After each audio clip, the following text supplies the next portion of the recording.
বিসমিল্লাহির রহমানির রহিম। আমি প্রথমে বলে নিচ্ছি এই ভিডিওটা একটু লম্বা হবে। তো শুরুতে যেই কথা বলবো, এই আইডির যে লোকটা দেখছেন, এই লোকের বাড়ি হলো এই ভারতের করিমগঞ্জ, আসামের করিমগঞ্জ।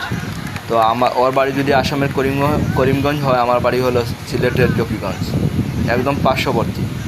একটা নদী আছে, নদীর এপার ওপার। তো আপনি যেই দেশে থাকবেন অবশ্যই সেই দেশকে ভালোবাসবেন। সে দেশ যদি আপনাকে সব ধরনের সুযোগ সুবিধা দেয়, অবশ্যই তার পক্ষে কথা বলবেন। কিন্তু আপনি আমার দেশ সম্পর্কে কথা বলবেন? আমার প্রশ্ন হলো, কেন আপনি আমার দেশ সম্পর্কে কথা বলবেন? কেন আপনি ৭১ সম্পর্কে কথা বলবেন? এ দেশের ৭১ হলো বা ১৯৭১ সালে যে যুদ্ধ সংগঠিত হয়েছে, এটা কোনো কারো বাপদাদার পারিবারিক সম্পত্তি নয়। এটা এ দেশের জনগণ সম্মিলিত প্রচেষ্টার মাধ্যমে পাকিস্তানের সাথে বিজয় লাভ করেছিল। তো এটার একক কৃতিত্ব দাবিদার কি আওয়ামী লীগ? আপনি কি মনে করেন এটা কৃতিত্ব দাবিদার কি আওয়ামী লীগ না ভারত? এটা হলো আপনাদের এই যে আপনাদের চিন্তা, নিকৃষ্ট চিন্তার মন মানসিকতার লোক। একটা কথা আছে না, সঙ্গদোষ লুয়া জলে বাসে, যে আপনি মোদির দেশে থাকেন, অবশ্যই মোদির মতো নিকৃষ্ট লোকের চরিত্র আপনার উপর প্রভাব পড়েছে।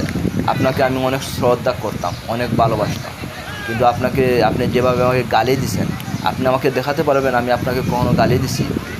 আমি প্রত্যেক দেশে তার দেশের যেভাবে ভালোবাসি, আমি এটার প্রতি শ্রদ্ধা বোধ করি। আপনি আপনার দেশকে ভালোবাসবেন, আমি আমার দেশকে ভালোবাসব। আমি কেন ভারতের দালালি করব? আমি কেন পাকিস্তানের দালালি করব? আমি এই ধরনের কোনো লোক নয়। আমি একদম নিরপরাধের কারণে আমি আওয়ামী লীগের সময়ে জেল খেটেছি। কোনো অপরাধ করিনি, কোনো রাজনৈতিক দলের সাথে জড়িত নয়, এরপরেও আমি জেল খেটেছি। আমি এই জেল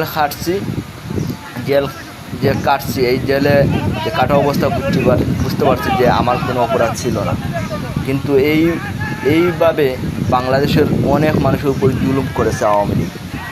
পিলখানা হত্যাকাণ্ড, এরপরে ফেলানি হত্যাকাণ্ড, এরপরে এই আপনার শাপলা চত্বর হত্যাকাণ্ড, এরপরে আপনার কাছে জুলাই আগস্ট হত্যাকাণ্ড।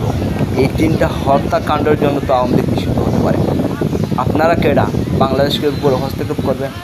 এই দেশের জনগণ এই দেশকে কীভাবে চায়, এই দেশের জনগণ চিন্তা করবে, আপনার দেখার বিষয় না। এই দেশের জনগণ মাঠে এবং ফেসবুকে, সোশ্যাল মিডিয়ায় এই দেশের জনগণের ম্যান্ডেট দেখা যায়। তা আপনার চিন্তা করার বিষয় না এই দেশ কাকে ভালোবাসবে, কাকে না। ভারতের যে চরিত্র এই দেশের জনগণ ভালো করে চিনে। যে আপনি বলা লাগবে না যে ভারত শত্রু না, পাকিস্তান শত্রু। আমরা জানি কে কার শত্রু। ইনকিলাব জিন্দাবাদ।